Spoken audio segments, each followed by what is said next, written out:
3, 2. Amigos, ¿qué tal? Bienvenidos al meollo del asunto. Hoy estoy entrevistando al periodista Ángel Verdugo y van ustedes a entrar de lleno en la entrevista que ya está corriendo en este momento. Así que bienvenidos. Gracias. Elección frente a Felipe Calderón, inventó todo aquello de el fraude que nunca ha podido probar. Pero lo da por hecho de una manera extraordinaria. Y lo peor es que personas reputadas de inteligentes y objetivas se alinean a esa visión que no tiene más interés que demostrar que él no pierde. Le roban las elecciones. Hay un personaje que tú debes de conocer, no sé si la conociste, Margarita de las Heras. Sí, cómo no. Sí, cómo Margarita no. Sí, cómo no. acuñó una frase, digo, ya afinada, nos hace falta en este momento. Ella fue una de las pioneras en estudios de opinión. Entonces, decía Margarita que en México no hay políticos derrotados. Solo hay políticos a los que les hicieron fraude, a los que les robaron la elección, a los que compraron votos para que votaran en contra de ellos, pero políticos derrotados no hay en este país. Es más, podría decirte que casi los primeros políticos derrotados en este país, desde que llegó Hernán Cortés, fueron José Antonio Meade y Ricardo Anaya. Antes de ellos, así es. Entonces, ¿qué es López? López jamás ha perdido una elección. No, se la robaron. Fraude, esto, etcétera, etcétera, etcétera. Entonces, él no puede reconocer ante sus huestes que él fue derrotado por Felipe Calderón. Eso para él es anatema, al grado tal de que ahorita aquí tienes el gobierno de López, aquí está Peña Nieto y acá está Calderón. Aquí está Calderón. Resulta que él se da un salto triple mortal sin red de protección y se olvida de los 6 años de Peña y cae en los 6 años de Calderón. Sí, es todo lo que cuenta. Y dice, a ver, ¿cómo es posible? Calderón se fue hace casi 8 años del gobierno. No, él es el culpable. Eso te da una idea de la profundidad de sus odios, de la sevicia que tiene en contra de alguien a quien ve como el que lo despojó de la presidencia. Ahora, ¿tú crees que le duela, aunque la respuesta puede ser obvia, que él está llegando a la presidencia de la República a la edad que tiene, con los problemas de salud consabidos que tiene, y que él considere que le hayan robado su oportunidad histórica de transformar? En ese momento? Mira, la pregunta ¿Estás de acuerdo con mi tesis? Tiene una validez sorprendente. Ahí te va. López es un individuo que se encontró con una gran sorpresa al ver los números el 1 de julio. Ganó. con los números con los que ganó. Números que ganó. Nadie lo esperamos nunca. Esperaba. Entonces, de repente, el señor gana. Él trae 2 infartos en su haber. Trae un sobrepeso peligroso. Ahorita tú lo ves. Es más, circula una foto ahorita en las redes sociales donde está sentado en un acto donde ya trae chaleco antibalas. Entonces, lo que yo encuentro como explicación a ese chaleco es que el pueblo bueno y sabio que lo cuida se fue de vacaciones. Bueno, ayer le dieron una desconocida donde andaba, ¿eh? Así es, no, y van a seguir. Sí. Y va a seguir. Entonces, ¿qué hace López respecto a esa derrota? Lo mueve a él el despecho, lo mueve el coraje, la venganza contra Calderón. Y aquel que tiene la mecha corta, pues ya sabrás, ¿no? Sí. Pero volviendo a lo que tú señalas, 2 cosas, su salud y su edad. Eso para él es irrelevante. Y te voy a dar un elemento para coronar esa posición que planteaste. En los últimos días, López ha insistido de una manera totalmente antihistórica en tomar 2 referentes que son el asesinato de don Francisco I. Madero y José María Pino Suárez, también el del hermano del tuerto de don Gustavo Madero. Sí, que conocemos de la historia lo que han querido contarnos. Que ha sido, pero además ha sido un periodo estudiado, producto quizá de la apertura. Hay buenos estudios, incluso un librito que te recomiendo si no lo has leído, que se llama Temporada de Sopilotes, escrito por Paco Ignacio Taibo II, que es alguien impensable que quiera dañar a López en estos momentos, ¿verdad? Entonces, es el hombre de la figura aquella del doblez, Sí, para no decir doblada. sí, exactamente, sí. Entonces, hay muchos estudios. El papel de Henry Lane Wilson está debidamente estudiado para vergüenza de la diplomacia norteamericana, pero también el papel digno de los embajadores de España y de Cuba. Sí. Bueno, entonces, toma él ese ejemplo y empieza a hablar agradeciéndole al ejército, esto lo dijo el Día del Ejército, donde dice, agradezco al ejército que no escuchó el canto de las sirenas golpistas. Y dices, a ver, en un país medianamente serio, si el jefe de Estado dice que sus altos mandos militares desoyeron el canto de las sirenas para dar un golpe de Estado, yo lo menos que esperaría es que ese militar o esos militares hubieran inmediatamente capturado a ese que le hizo la oferta, se hubiera aclarado a qué intereses defendían, etcétera, etcétera, y en la cárcel, por sedición, por lo que tú gustes y mandes, pero resulta que aquí solo queda para anécdota del presidente en un acto. Ángel, pero aquí viene un punto importante. Este ejemplo que pones es exactamente lo mismo a lo que dice nuestro querido presidente todos los días en las mañaneras. Habla de cosas que no pueden ser probadas y donde los otros datos que tiene, nomás él los tiene y los tiene, yo creo que en la bolsa de su pantalón porque nadie los conoce. Sin embargo, aquí entramos en un elemento que va más allá de la estadística dura, del dato duro, va más allá de la ofensa a sus adversarios reales o inventados. Aquí va a hacer el símil de un golpe de Estado cruel y cruento como fue aquel que llevó a la tumba a don Francisco I. Madero y al vicepresidente Pino Suárez, y también a su hermano, a don Gustavo, y a Basó, este hombre de origen militar naval, marino, donde ya se habla de la muerte, del asesinato del jefe de Estado.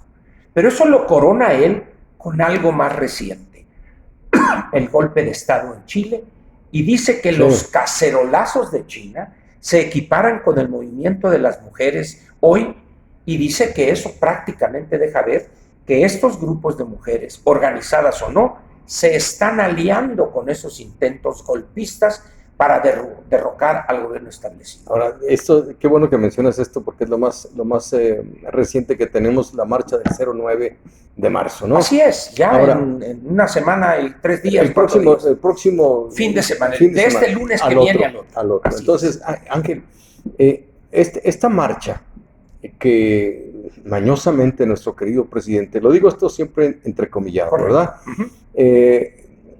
Tiende a echarle la culpa a su chivo expiatorio del sexenio, ¿no? Los conservadores. Son hipócritas, corruptos, mentirosos y no quieren al país. Ahora, esta marcha fue convocada primeramente por movimientos feministas misándricos de género de la izquierda. Porque además son los que han enarbolado esta causa de manera histórica desde los años 80. ¿Verdad? Entonces, ¿qué es lo que pasa? Y ahí viene, voy a terminar con lo de Chile. Sí. En primer lugar, el presidente hace una comparación totalmente antihistórica, igual que con el caso de Madero. El cacerolazo chileno, los cacerolazos en Chile, se debía a los expropiaciones por parte de grupos radicales del MIR, del Frente Manuel Rodríguez, que rebasaron a Allende en su socialismo democrático.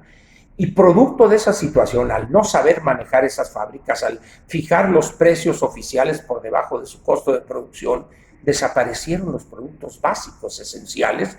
Evidentemente alguien no utilizó eso. Así es la política. Sí. Así es la política. Generas crisis para luego resolverlas y salir como el héroe. ¿Qué es lo que pasa ahí?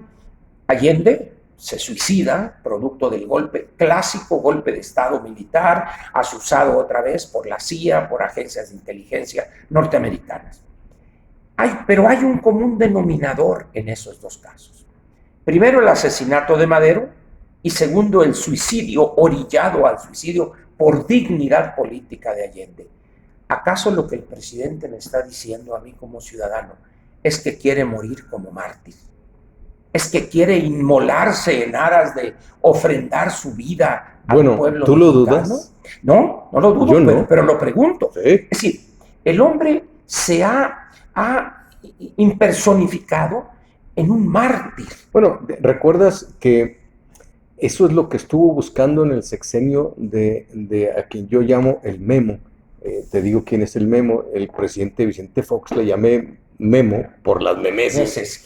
Le escribí un artículo en su 5º año de gobierno donde le dije: señor presidente, mi papá me enseñó a respetar la institución que usted preside como lo más alto que hay en el país, y usted lo ha denigrado hasta lo más bajo que existe. Al nivel de una frivolidad que llegó un momento en que decía uno: Dios mío, que ya se acabe esto. Por lo tanto, le dije: ya no le voy a decir ni Chente, ni Vicente, ni señor presidente, le voy a decir el Memo. El Memo. Y le escribí una columna de 15,000 golpes, imagínate nomás, cuando escribíamos exactamente 15,000 caracteres. Bueno, entonces, ¿recuerdas que él lo trata de desaforar y cosa que se escabulle? Pero luego se raja. Sí, luego se raja, pero no lo meten a la cárcel, no, que lo debieron haber metido. Por supuesto, porque violó impune y flagrantemente un amparo. Así es. Y no lo meten por no darle lo que quería, en mi opinión. El martirologio. Sí, la foto en la cárcel. La foto en la cárcel. Sí. Yo le doy la foto y el uniforme y el pocillo y la bellona, como decíamos en Lecumberri. Cuando tú llegabas te entregaban un pocillo, un plato de aluminio, eso con 3 espacios, una bellona, una cobija de la más baja calidad, y tu uniforme, que si tú eras cintura 28 te daban una 36, o a la inversa, ¿no? Ese era. Bueno, ¿por qué? Porque no tenía él la formación como hombre de Estado. Entonces, qué importante es eso, pero qué importante también es hoy la formación. Siempre sigue pensando lo mismo. Porque sigue exactamente con ese comportamiento frívolo, pendenciero, y siempre culpar al otro, al ladrón. Miren, al ladrón cuando tienes el botín en la bolsa. Eso se ha agudizado en los últimos 4 o 5 meses desde que nos vimos. Y eso ha llegado a un punto donde no hay retorno.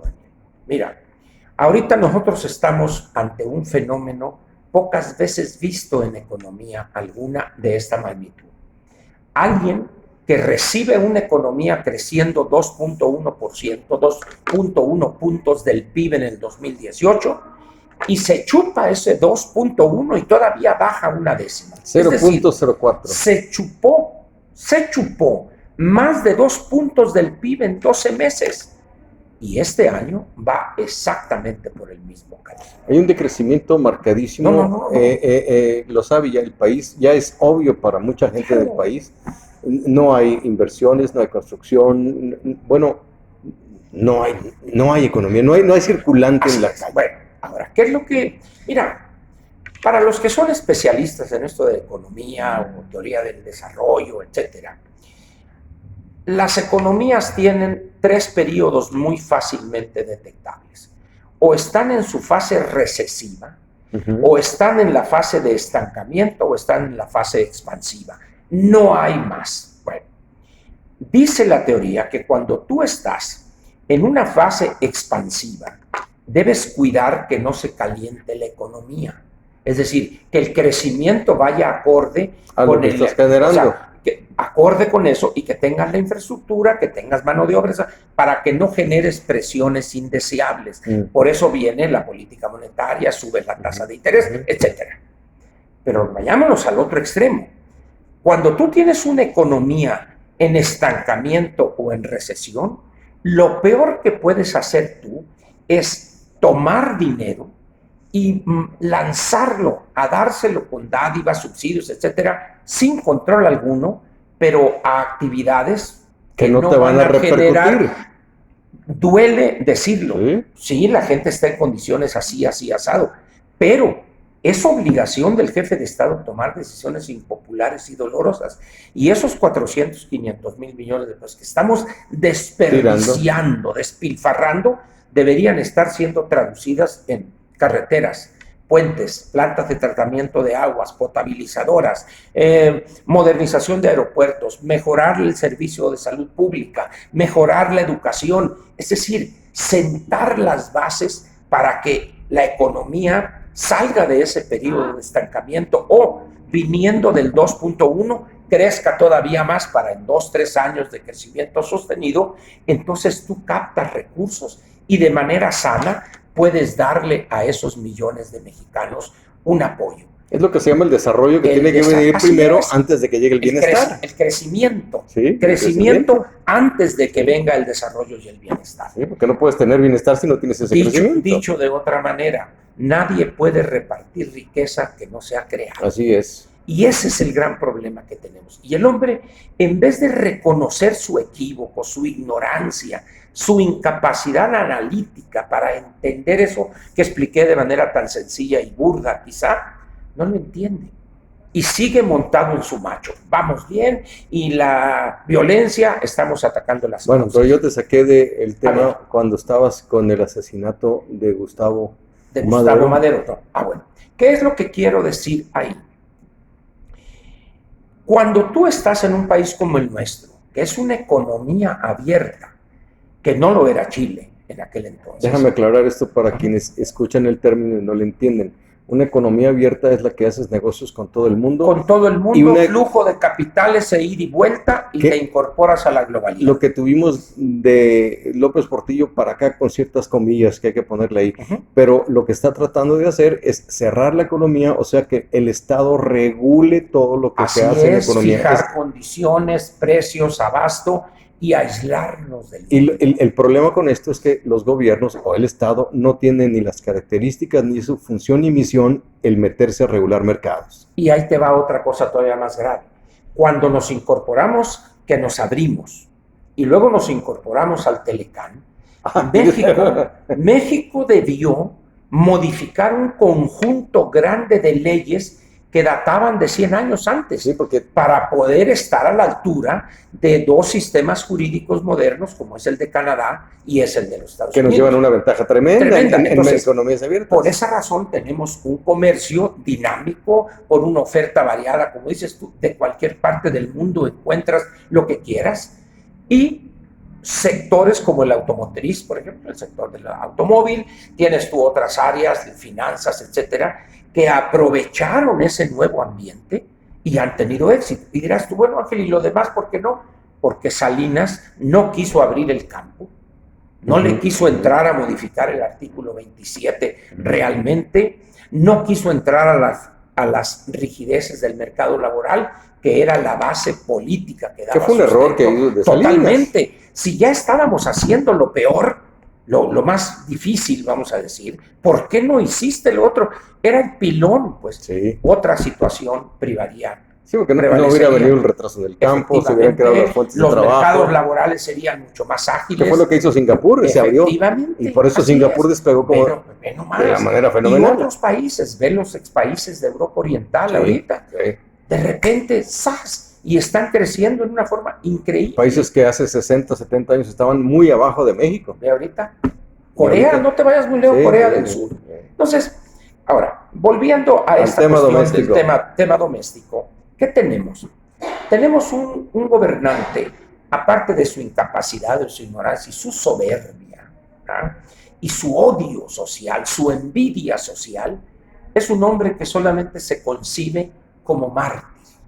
Para él, sus modelos, que no son ni los más correctos, ni la lista, ni son todos los que están, ni están todos los que son, y ahorita voy a explicar por qué, y él quiere estar ahí también en esa lista. Lo que no entiende López es que entre Madero, y luego se salta a Cárdenas, y luego a nadie más, a él, la cuarta transformación, resulta que hubo un grupo entre principios de los años 20 y que se benefició Cárdenas de eso para llegar a los años 70, que es el Grupo Sonora. Los Sonora, sí, por supuesto. Álvaro Obregón y Plutarco Elías Calles. Recursos hidráulicos, Banco de México y una cantidad de instituciones la Comisión Nacional de Fijación Antecedente de Recursos Hidráulicos, etcétera. Esas fueron las grandes obras, las presas que se construyeron, etcétera. Todo eso sucede en ese periodo. Sí, pero Plutarco fue desterrado y es innombrable. Así es. Luego tienes tú el Seguro Social, que entra en funciones el 42-43. Álvaro Obregón asesinado y no se le toma en cuenta. Entonces dice uno, a ver, señor, para él no existe más que Madero porque fue asesinado, Allende porque fue asesinado. ¿Qué me dices tú? Diría el licenciado Freud, es un acto fallido. Lo que me está diciendo él es, yo quiero ser como ellos. Quiero que me maten, quiero que me asesinen y que la sangre ahí me marque para que me pongan en las escuelas, en las aulas, en las calles, bulevares, etcétera, y que pase yo como mártir. Lo que no entiende López es que hoy no es 1913, hoy no es 1973, y al único lugar a donde va a irse y el único instrumento que lo va a llevar allá es este. Va a ir al basurero de la historia y lo vamos a echar hacia allá con votos, sí, no con balas. Ahí el interés de toda esta bolsa que se está haciendo para juntar los recursos para garantizar una votación copiosa en el 21, para poder tener el control de las cámaras y de las 17 gobernaduras que quieren para cambiar la Constitución. Entonces, en esas condiciones dice uno, a ver, mira, o en inglés, Black Swan, ahí cruzando la línea, o el cisne negro en español. ¿En qué consiste? Bueno, los antecedentes de él es un doctor en matemáticas, un hombre que se dedica a la cuestión de estadística, probabilidad, devenido estudioso de la cuestión financiera, exitosísimo, o sea que no tiene necesidad alguna, y es un hombre que acuña el concepto del cisne negro.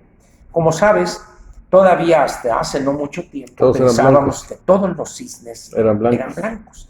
Pero resultó que por allá, no sé si en Australia o en qué parte, salió uno, feo, como lo que iba a decir una palabra que no se puede decir, ¿verdad? Pero el cisne negro es un suceso altamente improbable, para no decir imposible. Pero tiene una cosa muy curiosa, que en el momento en que surge ese cisne negro, te echa por tierra aquel juicio, todos los cisnes son blancos. Ese es un cisne negro. Eso lo aplica él a la política. Y un cisne negro se da como la explosión del coronavirus. Ese es un cisne negro. Nadie imaginó que podía darse en eso. Cuando tú tienes China, que desde tiempo milenario, el mercado de los animales vivos, en los mercados tú vas y pides, deme ese perro que está ahí te lo matan, te lo pelan y te lo entregan, sí, o este pedazo de víbora, o este murciélago, o estos sapos, etcétera.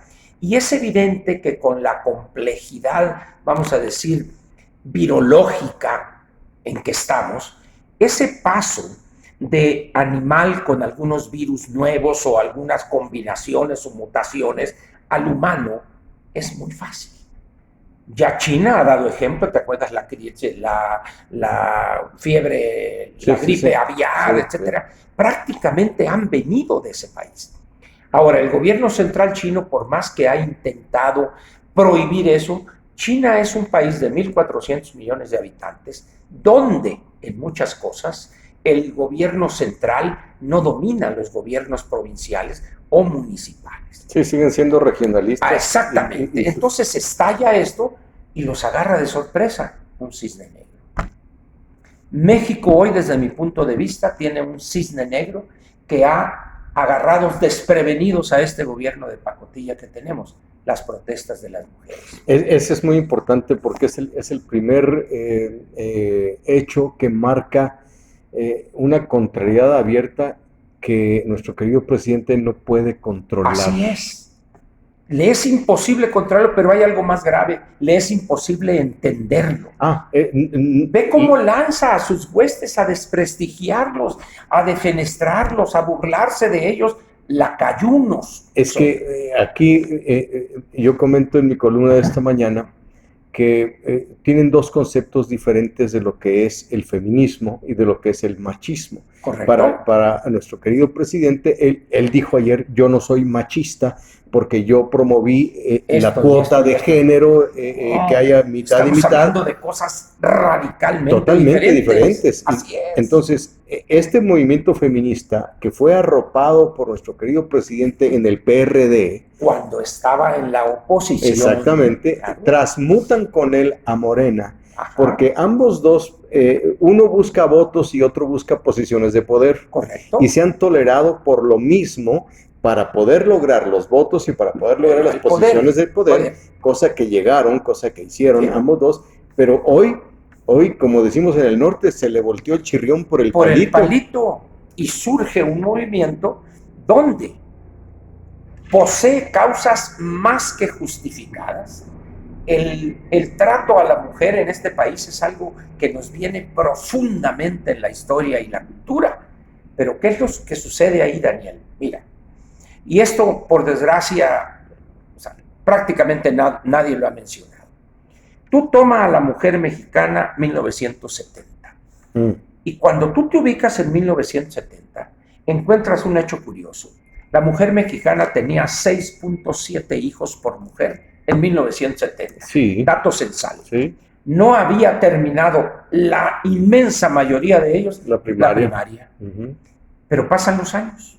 Empieza la educación pública a penetrar en todos los ámbitos geográficos del país. Gracias a López Mateos. Gracias a López Mateos, que inicia ese movimiento, lo continúa luego Díaz Ordaz, dígase lo que se diga, y lo fortalece Echeverría y López Portillo. De tal manera que cuando tú llegas al año 2000 con Fox, ya tienes tú casi un 90% de las niñas mexicanas en la secundaria. En la secundaria. Ahorita un porcentaje muy alto de mujeres mexicanas en el 2020, y eso lo va a probar el censo, que ahora empieza que empieza el mes que entra, va a probar que un porcentaje altísimo de mujeres ya llegan a la preparatoria. ¿Qué sucede cuando una mujer llega a la preparatoria? Pasa de 6.7 hijos a 1. Eso tiene un impacto económico, cultural, su visión de la vida. Ella ya no necesita al varón para tener un ingreso, porque ya es independiente desde el punto de vista laboral, profesional. Genera sus propios recursos. Y tiene ella además un orgullo de esa independencia. Entonces, que llegue este hombre a ofenderlas de esa manera, diciéndole manipuladas, las manejan los conservadores, la ultraderecha, aparte de la ignorancia que expresa él, es su soberbia. Y lo irreal, Y lo que está totalmente alejado de la realidad sociológica, vamos a decir. Sí, porque quienes se han sumado a esta marcha lo están haciendo por conveniencia propia, porque es políticamente incorrecto no hacerlo. Pero hay un núcleo duro de la mujer que dice, momento, yo no soy la mujer mexicana de hace 40 años. Yo soy la mujer educada, profesional, que tiene independencia. Bueno, ese es uno, pero hay otro, el que odia al varón. Bueno, pero vamos a decir, siempre habrá en los movimientos sociales lo que se llama las colitas de la curva. O sea, ¿te acuerdas aquella, lo que se llama la distribución normal? Tienes tú una colita acá y tienes una colita acá. Pero el grueso de aquí en el medio es el 80-85%. Es decir, al final de cuentas, no puede negarse la existencia de grupos, vamos a decir, antivarones. Existe, pero el grueso es el grupo de las mujeres que trabajan, de las mujeres de clase media baja, media, de las mujeres que tienen 1 o 2 hijos máximo. Que se van con el canto de las sirenas de los que odian a los varones. En algunos casos. Sin embargo, en la medida en que empiezan a matarlas de manera impune. Sí, de acuerdo, ahí sí no hay que decir. Ahí no hay que decir. Tú vienes de una ciudad como Ciudad Juárez. En ese momento, cuando una mujer tiene que dejar a sus 1 o 2 hijos con los vecinos e irse a una maquiladora, un turno que empieza a las 6 de la mañana y sale a las 3, 4 de la tarde, y tiene que ir y tiene que fajarse con horas extras para llevarles algo de comer. Te voy a decir cuál es la diferencia que veo en aquello que sucedió en Juárez en los 90 a lo que está sucediendo ahora. Hoy en las marchas hay mujeres, no hay varones. No hay tantos varones porque en los 90 había más varones. Estoy de acuerdo. ¿Qué mujeres? Hoy, pero no hay varones, fíjate, no tanto, esa es mi hipótesis, no tanto porque las mujeres no quieran, sino porque el hombre no se atreve por machismo, ahí sí. ¿Cómo voy a andar con las viejas yo? Al grado tal de que esta gente cercana a López, como es la secretaria de la Función Pública, convocando a una marcha de puros hombres. Sí. Pues dice, espérame, o sea, Sí. es que el problema es mucho más complejo, porque Sí. así como están asesinando mujeres, están asesinando a varones Sí. también. Sí. Sí. 35,000 asesinatos dolosos el año pasado. Y aquí es donde se le volteó el chirrión por el palito, porque Efectivamente. por no conocer el trasfondo y por no tomar en cuenta lo que está sucediendo por Es lo que desconocimiento. está enfrentando. Exacto. Ahora, imagínate que sea un éxito la marcha del 8 de marzo y el paro del 9 de marzo. Imagina nomás esa situación. En primer lugar, el fortalecimiento que va a tener ese movimiento. Sí, por al supuesto. margen de los partidos. Por supuesto. Al margen de los partidos. Le van a romper una mañanera y se acabó. Así es, sí. Imagínate, ¿quién las para? No, ¿quién las para? Y segundo, la cerrazón todavía más profunda, si es posible, de López y de los suyos. ¿Por qué? Porque nadie se va a atrever a contradecirlo. Y él va a seguir, son manipuladas, es la derecha. Y en la efervescencia social y la extensión y profundización de ese movimiento, no lo va a poder entender, o sea, no va a poder pararlo López, salvo que reconozca que se equivocó, cosa que es imposible en un personaje como él, y segundo, reprimir. Lo que nos daría una situación todavía como peor. La del 68. Así es. Que esa que tú viviste en carne propia. Efectivamente, yo comparo ese cisne negro del pleito entre los estudiantes de la Boca 5, Boca 2, contra los de la Isaac Ocho Terena. Fue un cisne negro también. Sí, ese lo viste. ¿Y dónde paró? Fíjate nomás lo que empezó como un pleito por un juego de tochitos y unas pedradas y lo que quieras, termina en la matanza de casi 40 inocentes en la Plaza de las Tres Culturas en Tlatelolco. 40 hablas de un número conservador. No, bueno, lo que pasa es una 38, 39 son los identificados. Sí. Otros hablan de miles y eso. Pero bueno, yo pasé toda la noche en el edificio Chihuahua, departamento 615. Yo vi cuando ya paró la balacera esa plaza, y para que tú tengas miles ahí, tenías que tener 3 o 4 o 5 pisos de cadáveres. Pero eso será objeto de otra plática. Bueno, lleguemos a un punto importante en esta charla que estamos teniendo. Podríamos casi poner nuestras fichas, por así decirlo, en que la marcha del 9 de marzo va a ser un éxito y va a suceder el paro. El paro es el 9 y la marcha el 8. Exacto. Que es el Día Internacional. Exactamente, por eso te digo que son las feministas misándricas de género, de izquierda, las que convocaron a esto, y todo el mundo se ha colgado por los motivos que cada quien quiera. Pero sí dices muy bien a esto, muchas mujeres que no tienen esa filia con el feminismo se suman a este movimiento porque son mujeres, y deberíamos de estarlos apoyando todos en ese sentido. De manera incondicional. Bien. Ahora, la cuestión de la economía que estamos viviendo, nuestro querido presidente le apostaba mucho y siempre presumía, vean el peso, vean el peso. El grueso de esta gente, que si habláramos otra vez de la curva que tú muy bien dibujaste, ¿creen que nuestro querido presidente puede llamar al Banco de México y decirle, ponme el peso a tal por tal? No entiende. Cuando nada tiene que ver. Son menoridios. Son menoridios, no tienen la menor idea. El precio del barril que está cayendo. Claro, la mezcla americana estaba 53. No, 46. 46 que bajó, exactamente, $46 ha bajado. No entienden algo que tú has sido muy puntual por el último, ¿cuánto? ¿Año? 2 años? Casi 2 años completos. Vienes marcando la cuestión del IEPS. Del IEPS, claro. Que ahorita está, qué buena jugada hicieron, ¿no? Con esto de bajarle un centavito. Qué ridículos son. Entonces, este tipo de movimientos económicos que el grueso de la gente por desgracia, no lo digiere. No entiende, por desgracia, lo digo con pena. Sí. Así es. Esto nos lleva a tener este apoyo todavía que puedes tú recabar en cualquier encuesta. De nuevo, María de las Heras, por eso viene la cuestión de la encuestadora, por lo que comentabas al principio, pero ¿a dónde estás viendo que nos va a llevar este panorama? Porque si no tenemos inversión, si no captamos capitales y los intereses no están siendo atractivos, ahí te va. O momentáneamente atractivos, pero ahí capitales golondrinos. Ahí te va. Bueno, ahorita en el mundo todos los capitales son golondrinos. Sí. Ese adjetivo se los puso Echeverría, Sí. ¿te acuerdas? Bueno, hoy en la apertura económica y en la globalidad, todos los capitales son golondrinos. Sí, pero hay unos que se quedan más tiempo en el nido que otros. Efectivamente, pero al final de cuentas, ¿por qué se les llama golondrinos? Por la facilidad que tienen con un teclado. Se van A un lugar donde obtengan algo que México ya no les da, seguridad. Seguridad jurídica, permanencia de la norma. Pero ahí te va. Aparecen los datos de la inversión extranjera directa en un boletín de la Secretaría de Economía hace una semana. Lo máximo y México y esto.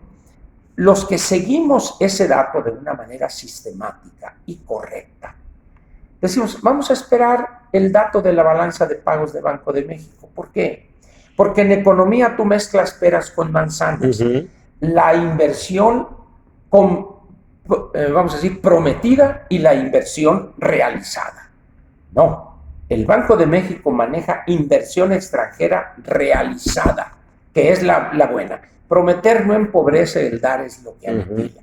Y ahí es donde ves que lo del 19 cayó 6 o 7% con respecto al 18. Pero hubo un dato mucho más importante, Daniel. El año 2019 salieron 16,000 millones de dólares de mexicanos al exterior buscando certidumbre y seguridad y tranquilidad. Sí. El 18 salieron 8,000 millones. Sí. El doble de lo que salió, y no voy a decir para que no se enojen, y mucho de eso que salió el 2018 se debe a la victoria de López. Sí. Pero no lo voy a meter. Sí, para el primer trimestre del 2019 ya habían salido casi 8,000 millones de pesos, de dólares. Señores, por favor, pues, entonces, ¿qué significa eso? Que eso de que los Slim y Carlos Salazar, y sí, ¿dónde te pongo? Es puro cuento. La decisión del empresariado mexicano, sean negociantes o empresarios, es yo wait and see, espero y veo.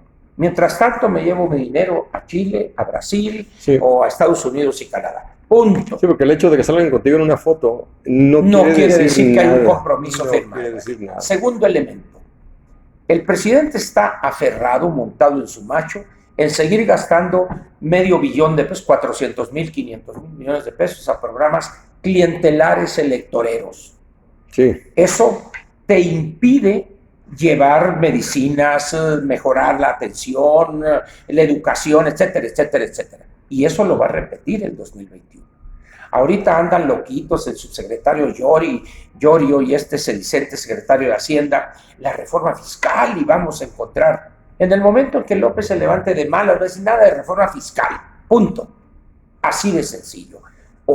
Ayer, el sedicente secretario de Hacienda, este inútil de Herrera, dice, en el gobierno federal estamos preocupados por el crecimiento económico. A ver, pero si hace unas cuantas semanas o 2, 3 meses el presidente dijo que no importaba entonces ¿de dónde sales tú? Es más, fue apoyado por Slim. Entonces es decir, a ver, va a llegar un momento que le va a dar un manotazo y lo va a dejar en el Déjame hacer un paréntesis aquí, porque esto, aparte de que es jocoso, explícale a la gente, ¿por qué le dice sedicente al secretario de Hacienda? Que sedicente quiere decir alguien que se dice. Que no es, pero se dice. Sí. ¿Por qué? Un secretario de Hacienda en un país como el nuestro debe ser, antes de cualquier otra cosa, una persona con dignidad personal y valentía, y segundo, con honradez intelectual. Como Jesús Silva Herzog, ¿eh? Así es, o como Carlos Ursúa. Que dice, a ver, yo hice la lucha porque este hombre que no se puede. Adiós. Ahí le dejo el gallo muerto, acabe lo de pelar. Y dijo en su renuncia y en los escritos que tiene de Universal, esto es un desastre que debe estallar, dice. Sí. Lo ha dicho con pelos y señales. Este hombre, te has de acordar aquella foto que es histórica cuando lo nomina y que sí, se le cae la cara. Yo creo que se le cae la cara. O sea, dijo, ¿dónde hay un baño? Porque le está dando diarrea. Sí. Así es, estaba asustado el hombre. Entonces, él en vez de decir, señor presidente, agradezco el honor, pero no tengo ni la estatura política, nadie lo conocía en el mundo. Es como el caso de Ernesto Cordero. ¿Qué hace cuando llega Cordero y Carsten se va al Banco de México? Lo tuvo que andar paseando para que lo conocieran. A Ernesto Cordero, lo mismo, pero lo ves tú, un tipo apocado, mediocre, pero sobre todo cobarde. Teme enfrentársele al presidente, teme. Entonces, él dice que es secretario de Hacienda, pero el secretario de Hacienda únicamente es López. Por eso es el sedicente. Así es. Bueno, pero te doy un ejemplo similar. Echeverría, con Hugo B. Margain. Las finanzas se manejan, las finanzas públicas, desde Los Pinos, aquí desde Palacio Nacional.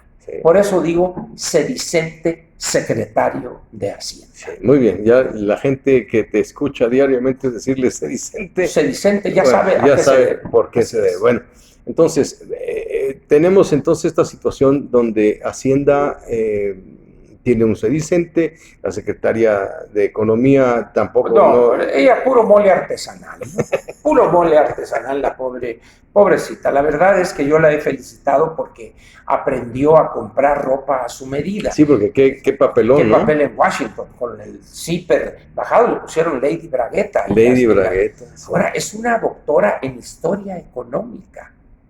Historia económica, no la conocía nadie del medio empresarial, y ahí tienes que tener también tú una persona que tenga el respeto de los empresarios para que cuando tú les digas no, ellos digan, pues no. Por algo lo dice. Por algo lo dice, pero también tenga el valor para decir, presidente, aquí se equivoca, aquí sí debemos ceder. Pero eso solamente te lo da la estatura política, el respeto de los empresarios hacia tu persona por tu desempeño previo y tu dignidad como funcionario. De nuevo, entonces, se va a oír mal lo que voy a decir, pero ¿crees que este problema que tenemos de este cisne negro que tenemos se debe a la gran ignorancia del pueblo mexicano? Yo creo que es una parte. Mira, para que tú tengas un gobernante como López y tenga éxito, tienes que explicarlo en buena parte por el ciudadano que hemos construido. Mira, y vienes filoso hoy con las preguntas. Mira, ¿cómo vas a esperar tú que nuestro ciudadano se comporte como un ciudadano sueco o noruego? Es imposible.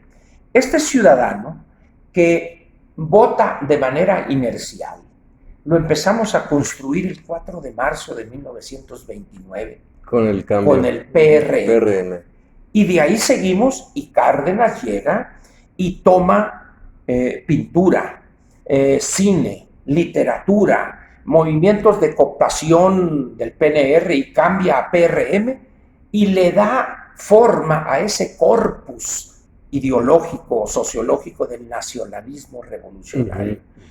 En esos 6 años de Cárdenas, te has de acordar, ahí está la historia, se cambió el artículo 3º diciendo que debía ser una educación socialista. Y a mí me gusta repetir o recordar una recitación, como decíamos antes, que les enseñaban a los chamacos en la primaria. Sol rojo y colorado, pareces rueda de cobre, me miras todos los días y siempre me miras pobre. Cantaban la Internacional en la escuela en esos años. Por fortuna, pues llega Manuel Ávila Camacho y pum, para atrás eso, y lo demás es historia. Ese instrumento de cooptación ideológico-política le sirvió al PRI para mantener el control hasta el año 2000. Los maestros, por un lado, acuérdate, ¿quiénes manipulaban las casillas en pueblos pequeños? Los maestros.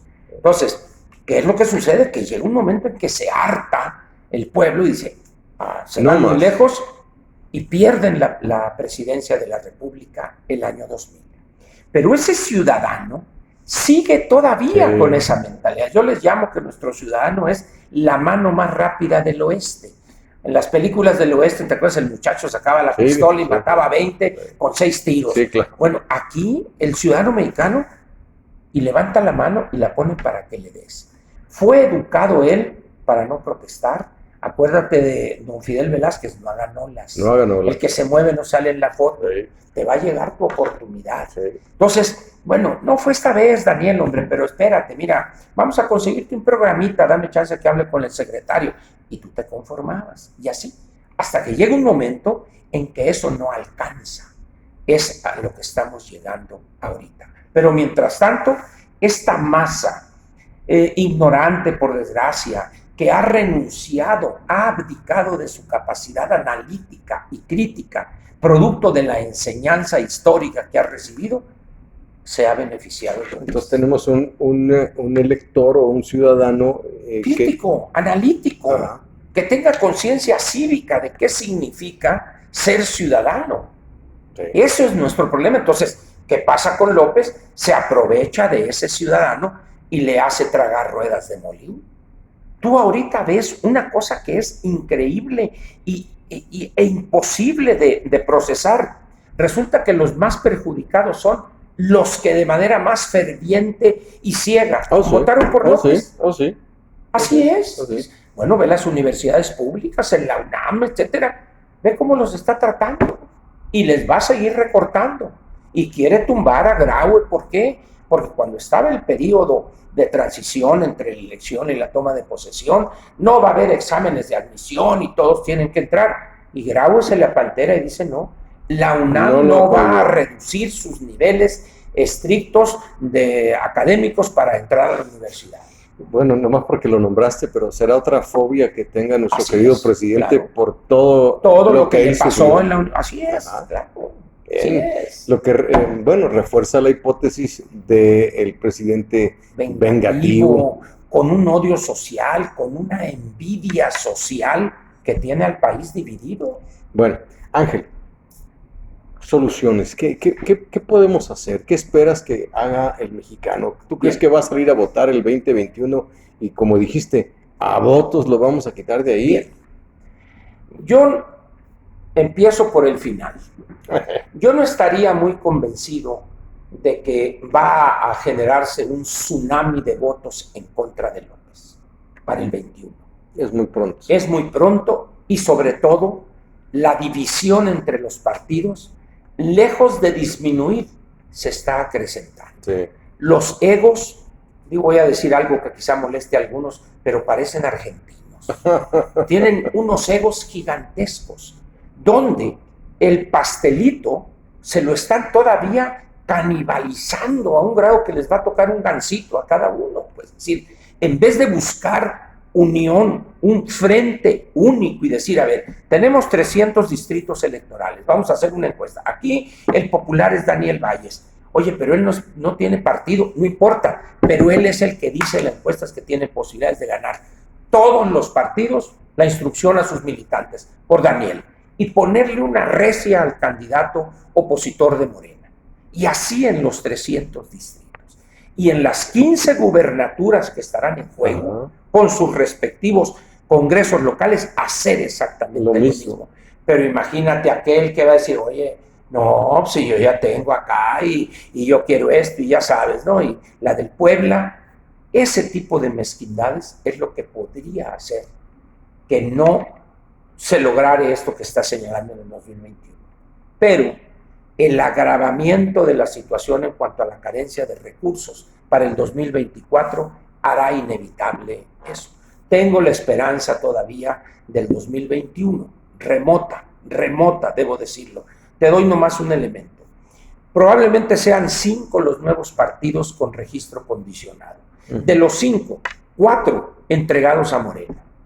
El único que no es el México Libre. Y tienes ahí un problema. Al principio se hablaba del partido que encabezaba Margarita Zavala. No, ya es Calderón. Es Calderón. Es Felipe Calderón tendrá todas las virtudes que quieras, pero a millones de mexicanos les cae mal. Sí. Les cae mal. Sí, o sea, fue un recuerdo muy... así es, pues, la narrativa que se le ha construido a su alrededor, y es un hombre de mecha corta. Sí. En cambio, Margarita es una persona sensata, prudente, que como como buena y decentísima ama de casa, lo digo En el con buen orgullo, sentido, en el buen ¿no? sentido de la palabra, un ejemplo para sus hijos, una mujer que enarboló causas cuando fue primera dama, que todavía ahí están los efectos positivos. Es una mujer que inspira tranquilidad, seguridad, afecto, calidez, cosa que no es así con Felipe. Entonces, Sí. al principio, pues López no le decía, la esposa de Calderón no le decía. Ahorita ya la esposa se desdibujó y es Calderón el que Sí, ya ni siquiera figura figura ella. en nada, Bueno, ¿no? tuviste en la asamblea esta Sí, última el sí, discurso sí. y retando, ya ver, y no se me vengan en bola nomás de 15 en 15. Pues dice uno, presidente, por favor, ¿eh? ¿Qué quiere? Ser diputado federal Sí. y desde ahí tundirles para vengarse de esto que tú señalaste hace unos minutos. El triunfo del 2006 y el trato y la narrativa que le construye López del 2006. Bueno, Ángel, tenemos que dejar aquí Pues ni ya modo, la transmisión. Va a haber otros temas que son muy interesantes platicar contigo. Yo te escuché a ti hace 3 años la primera vez advertir acerca de lo que se venía sobre las pensiones. Desde entonces llamaste mi atención y he seguido el tema. Y te hago una empecé yo a hablar de ese tema con esa misma claridad desde el 2007. Sí. Entonces, ese es un punto que me gustaría mucho tratar. Lo trataremos en la siguiente. Y algunos otros que andan por ahí en el tintero. Por hoy no me resta más que agradecerte, Ángel, el que hayas... Al contrario, el agradecido soy yo, como siempre, Daniel. Amigos, bueno, la siguiente ocasión estaremos transmitiendo de nueva cuenta con Ángel Verdugo en un ejercicio periodístico, pero más que nada de charla entre dos amigos que están preocupados por lo que estamos viendo en el país. Hay una posición que debemos de tomar usted y yo, la de ciudadanos responsables. ¿Qué es esto? Ahí está el meollo del asunto. Lo podremos dialogar usted y yo en la siguiente ocasión. Hasta entonces, muchas gracias. Adiós.